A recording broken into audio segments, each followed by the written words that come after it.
नमस्कार सभी साथियों को। शुरुआत करते हैं आज परसेंटेज के चौथे पार्ट की। और पहले दो क्लासों में बेसिक बताया था, उसके बाद भी कुछ क्वेश्चन किए थे। तो प्यारे साथियों देखना, आज इस क्वेश्चन के साथ शुरुआत करते हैं। आपके पास में क्या दिया गया है क्वेश्चन में? आपके पास में सिंपल सी गणित, कुछ नहीं करना, आपको बहुत ज्यादा मेहनत नहीं करनी।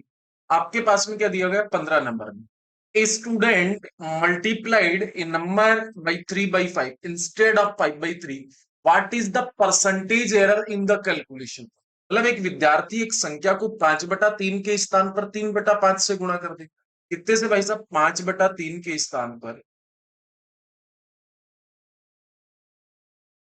3/5 से गुणा कर दे। तो आप क्या कर सकते हो, या तो कोई ऐसा फिक्स नंबर ले लो, क्योंकि आपको नंबर के बारे में नहीं याद करना, आपको सिर्फ परिणाम के बारे में बताना कि कितना परसेंट वहां पे जो एरर हो उसके बारे में बात करनी है।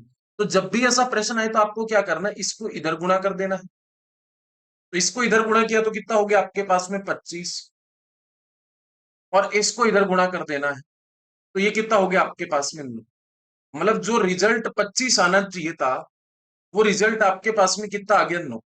अब वो बोल रहा है कि एरर कितना हुआ, तो 25 में से 9 चला गया प्यारे साथियों, तो कितना हो गया आपके पास में? 16 हो गया। भाई 16 की कमी है। अच्छा, ये 16 की कमी कहां से आई? 25 से आई कि नहीं आई? 16 की कमी आपके पास में 25 से आई। और ध्यान रखना, फ्रैक्शनल पार्ट को, भिन्न वाले हिस्से को अगर परसेंटेज में चेंज करना है तो हमको मल्टीप्लाई करना पड़ेगा किससे? 100 से। तो कितना हो गया? 25 चौके 100 और 16 चौके 64% का त्रुटि आ गया। 64% क्या आ गया? डिक्रीज हुआ। जब वो इस तरीके की कैलकुलेशन, बेहुदी कैलकुलेशन करेगा।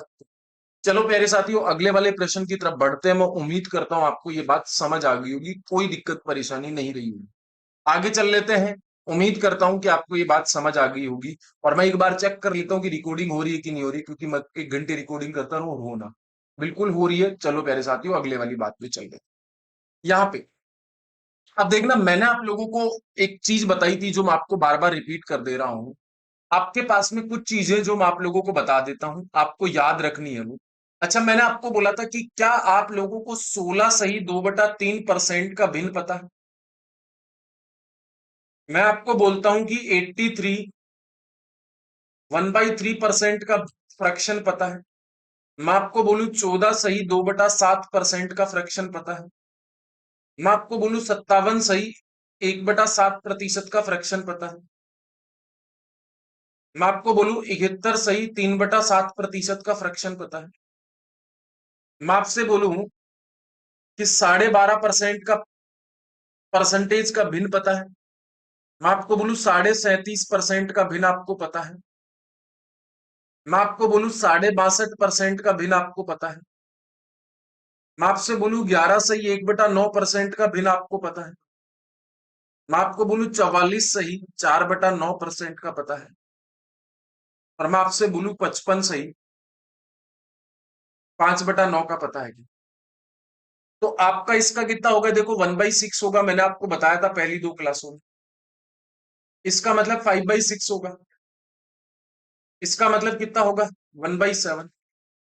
इसका मतलब कितना होगा? देखो 4/7।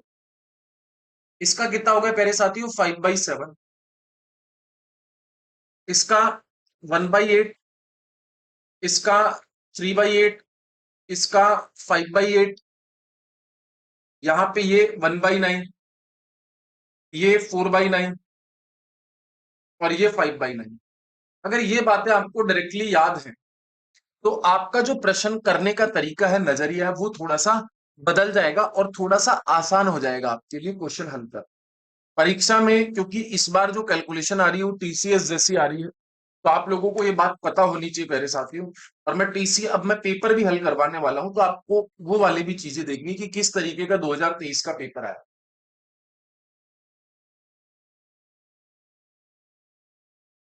चलो प्यारे साथियों, आगे चल लेते हैं हम लोग। तो यहाँ पे इस वाले क्वेश्चन पे आ जाते हैं। आपको बोला गया in a train there are as many wagons as there are the number of seat in each wagon. यहाँ पे देखिए, एक ट्रेन में उतने ही डिब्बे हैं। एक ट्रेन में उतने ही डिब्बे हैं जितने की प्रत्येक डिब्बे में सीट। जितने की प्रत्येक डिब्बे में सीट। अब देखना, माना माना एक डिब्बे में, एक वेगन में, एक वेगन में एक्स सीट है। एक वेगन में जितनी सीट है उतने ही आपके पास में क्या है, वेगन्स है। तो नंबर ऑफ वेगन्स कितने हैं? नंबर ऑफ वेगन्स कितने हैं? एक्स है। एक्स डिब्बे, जो हिंदी में लिख देता हूं। क्लियर है यहां पे? अब मैं आपको बोलना चाह रहा हूं, आप मान लो कहीं की यात्रा कर रहे हो, सफर कर रहे हो, और उस सफर की एक शानदार शुरुआत याददाश्त बनाने के लिए मान लीजिए यहां पे आप इस ट्रेन में बैठे हो और आपने देखा कि ये ट्रेन में 25 लोग हैं।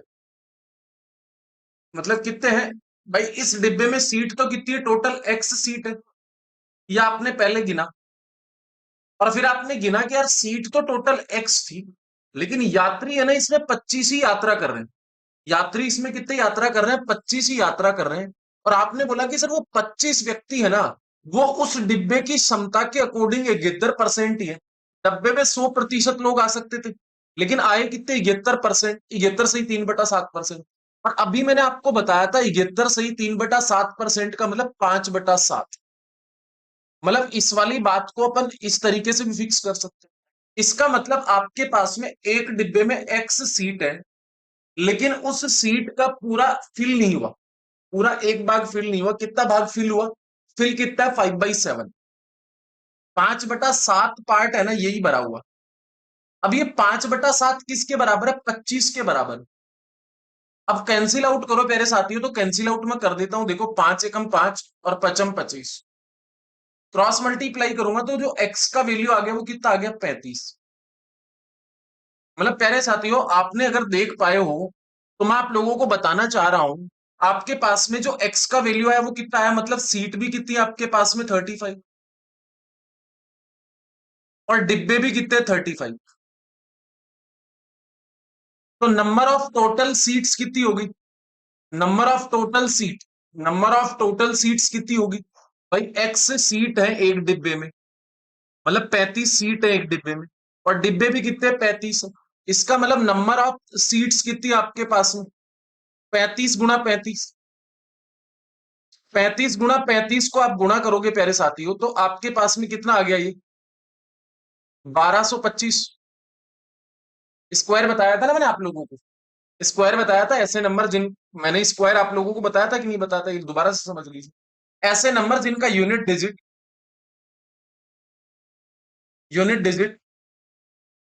5 होता है, उनका स्क्वायर कैसे कर सकते हैं? जैसे 25 ले लीजिए, जैसे 35 ले लीजिए, जैसे 45 ले लीजिए, जैसे 75 ले लीजिए, जैसे 85 ले लीजिए, जैसे 95 ले लीजिए, जैसे 105 ले लीजिए,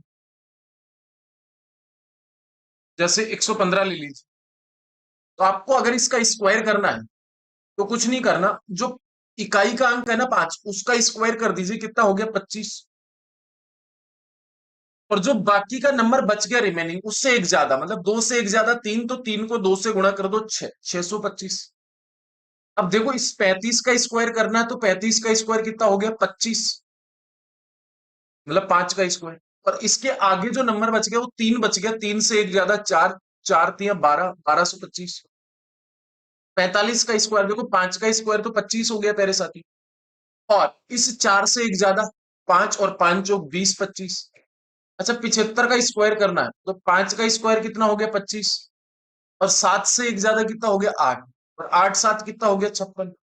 जैसे इन दोनों का आप कमेंट बॉक्स में कमेंट दे देना कितना आंसर आएगा। और इस 105 का स्क्वायर देखिए, इस 105 का स्क्वायर देखना, इस 5 का स्क्वायर कितना हो गया? 25। और बच गया 10 ना, तो 10 से एक ज्यादा 11। 11 को 10 से गुणा करूंगा तो 110। क्लियर है?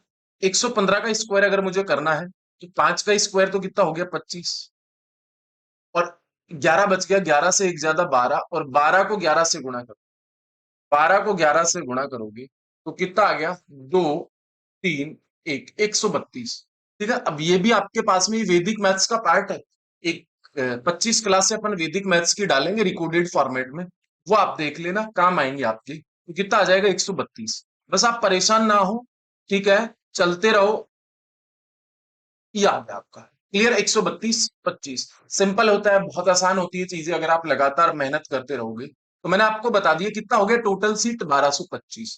तो आपको क्या बोला कि जो ट्रेन का डिब्बा है ना, ट्रेन का डिब्बा, यदि 20% स्थान हमेशा रिक्त रहे, मतलब अगर आपने टोटल जो सीट निकाली वो 1225 निकाली, लेकिन 1225 का हमेशा कितना परसेंट रिक्त रहा, 20%। मतलब भरा हुआ कितना आपके पास में 80%।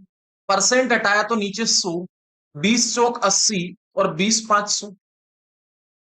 यहां पे देखो 5 दूनी 10, 5 चौक 20 और 55 25। इसको इससे गुणा करोगे तो कितना आ जाएगा, 980 आ जाएगा कि नहीं आ जाएगा, 980 आ जाएगा कि नहीं आ जाएगा।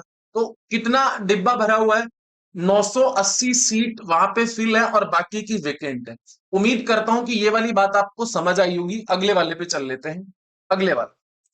हाँ, ये वाला आप कौन कौन कर सकता है, अच्छा प्रश्न है, जल्दी से आप इस बात को कर सकते हो, सिंपल है। अच्छा, ये टेलीग्राम चैनल है, तो आप इसको कैसे कर सकते हो, ज्वाइन कर सकते हो। ऊपर जो सर है, ये जो सर लिख देना यहाँ पे ना, ठीक है, इसकी पीडीएफ वहां से आपको मिल जाएगी।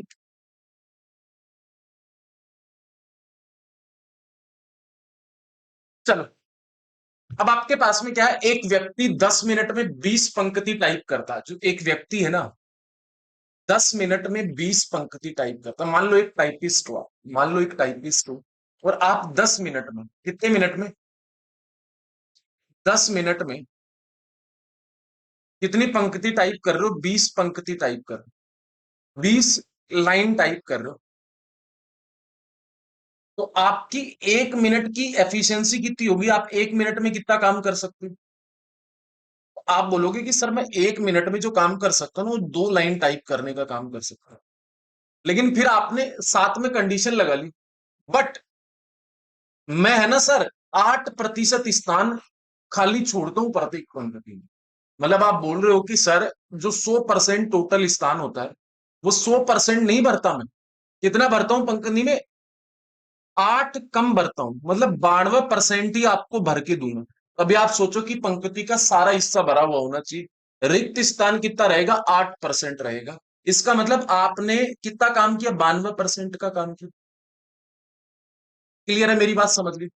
अब मैंने आपसे बोला कि चलो ठीक है, आपने अपना काम दिखाया, डेमो के तौर पे आपने ये बताया, फिर मैंने बोला कि चलो भाई साहब कोई बात नहीं, आपको मैंने जॉब पे रख लिया। आप है ना 40 पंक्तियों वाले 23 पेजों को कितने समय में टाइप करोगे।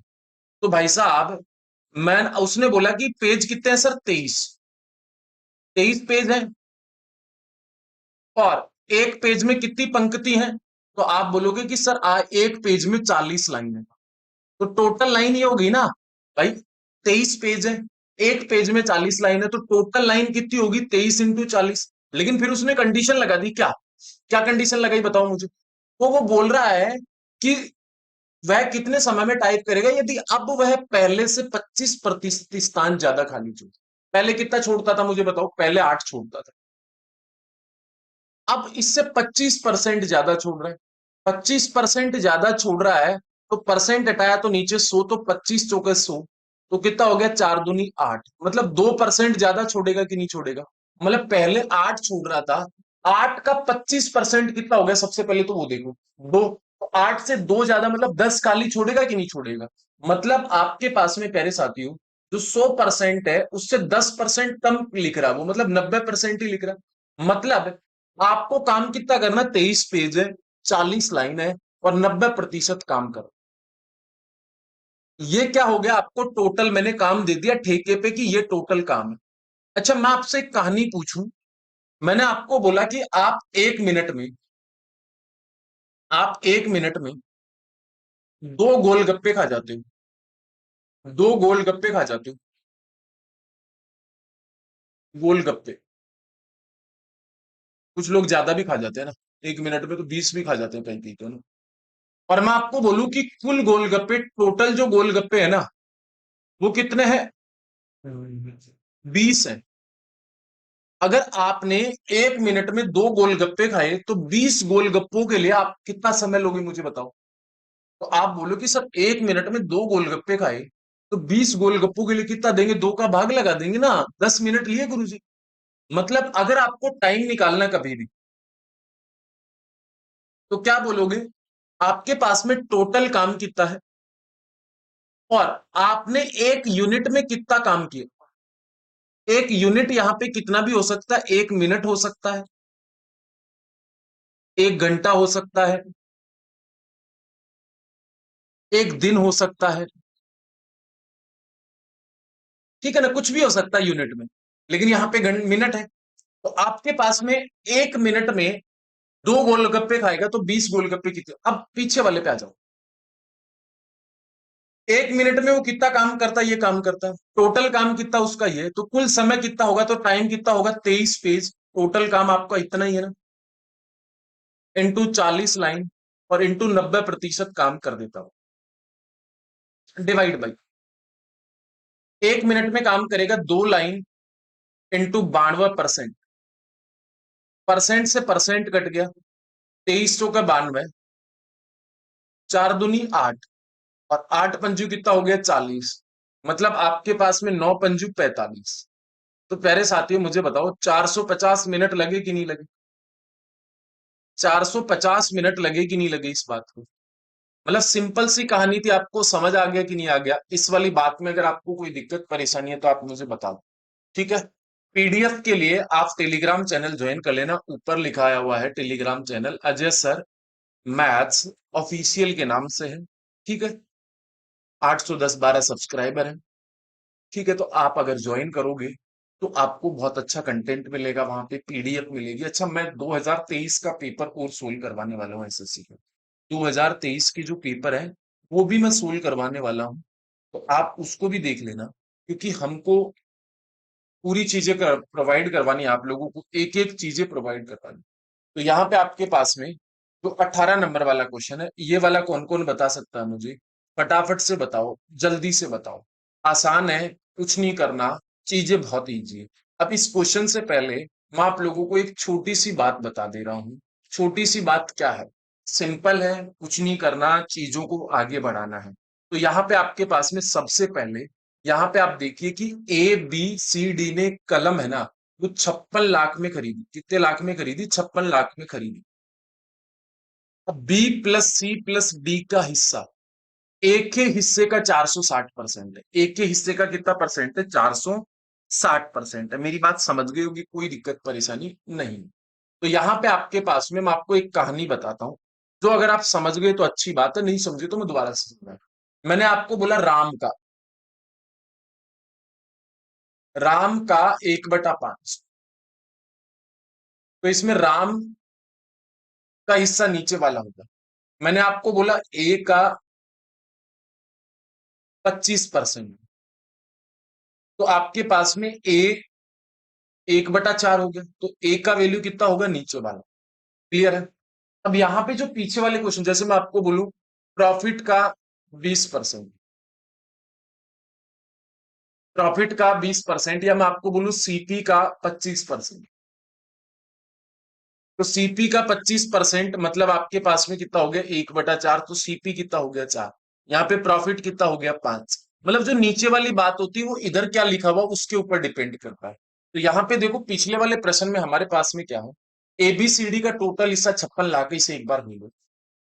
B+C+D का हिस्सा, B+C+D का हिस्सा, एक के हिस्से का 460%। एक के हिस्से का 460% है। अगर 460% हटाऊंगा तो नीचे लगेगा 100।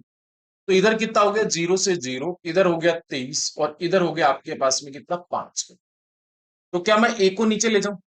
मतलब आप इस बात को ऐसे करोगे कि B+C+D, और डिवाइड बाई नीचे ले जाओगे ए, और इधर कितना हो गया 23/5।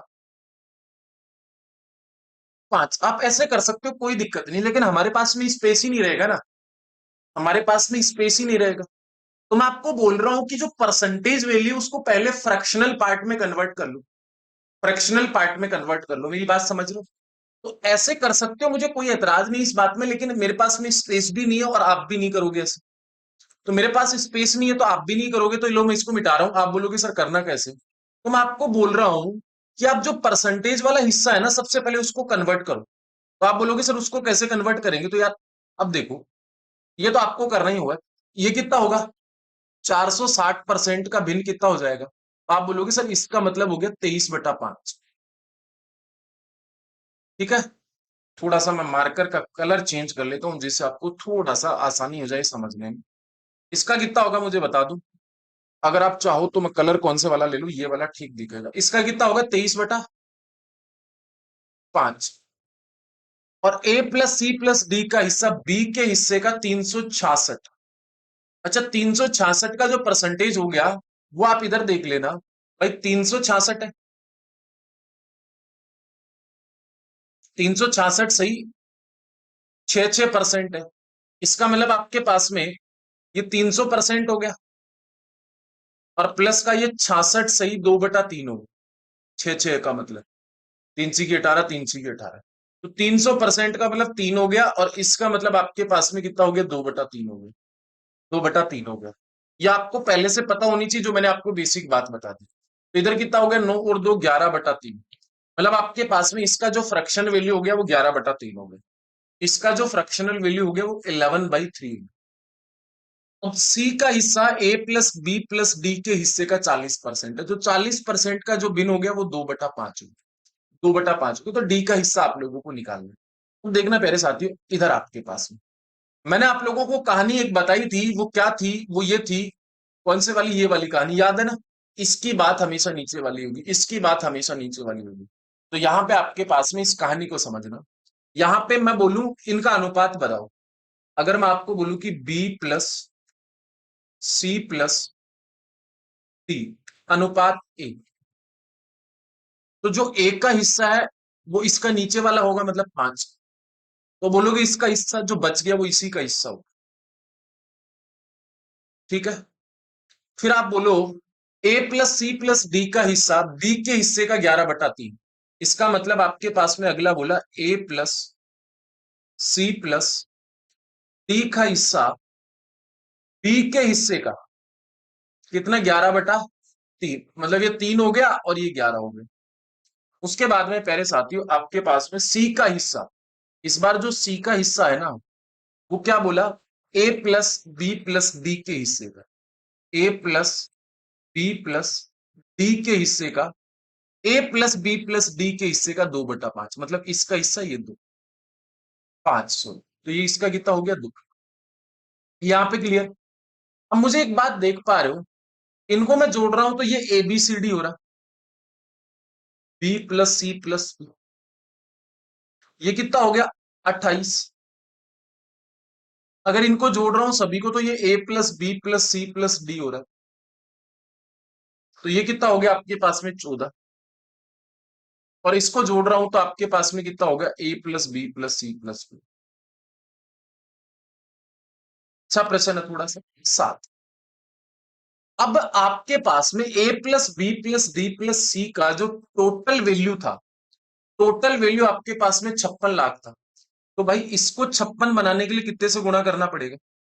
इसको 56 बनाने के लिए 2 से किया, इसको 56 बनाने के लिए 4 से किया, और इसको 56 बनाने के लिए कितने से किया, कितने से किया मुझे बताओ? 8 से। यहाँ पे देखो 56 लाख हो गया, यहाँ पे भी 56 लाख हो गया, यहाँ पे भी 56 लाख हो गया। अगर इसको 2 से गुणा किया तो इसको भी तो 2 से करूंगा। तो ए का जो वैल्यू हो गया, ए का जो हिस्सा हो गया वो 10 लाख हो गया, और यहाँ पे आपके पास में 2 से गुणा किया, इसको कितने से गुणा करूंगा 4 से, तो बी का जो हिस्सा हो गया इसको भी 4 से, बी का जो हिस्सा हो गया वो कितना हो गया आपके पास में 12 लाख। और यहाँ पे जो सी का हिस्सा हो गया, सी का जो हिस्सा हो गया वो कितना हो गया, इधर 8 से किया तो इधर भी 8 से। सी का हिस्सा गया, वो कितना हो गया, 16 लाख। अब आपके पास में 16 और 12 28 और 10 38 लाख हो गया। 18 10 28 और 10 38 लाख हो गया। अब ए प्लस बी प्लस सी का जो टोटल हिस्सा हो गया वो कितना हो गया, 38 लाख। और एबीसीडी का हिस्सा कितना है, A plus B plus C plus D का हिस्सा कितना है, 56 लाख। तो मुझे एक बात बताओ, अगर इसका 56 लाख है और इसका कितना है, 38 प्लस का डी बराबर का 56 है। तो आपको डी का वैल्यू निकालना है, तो 56 में से 38 घटाना पड़ेगा कि नहीं घटाना पड़ेगा। ये कितना हो गया 8, ये कितना हो गया एक 18 लाख हो गया कि नहीं हो गया। मतलब जो डी का हिस्सा है वो कितना हो गया, 18 लाख हो गया। अगर नहीं समझ आया तो वीडियो पीछे जाके फिर से समझ लेना। मैंने सारी चीजें 1 to 1 क्लियर की है, 1 to 1 इंटरेक्शन क्लियर किया है।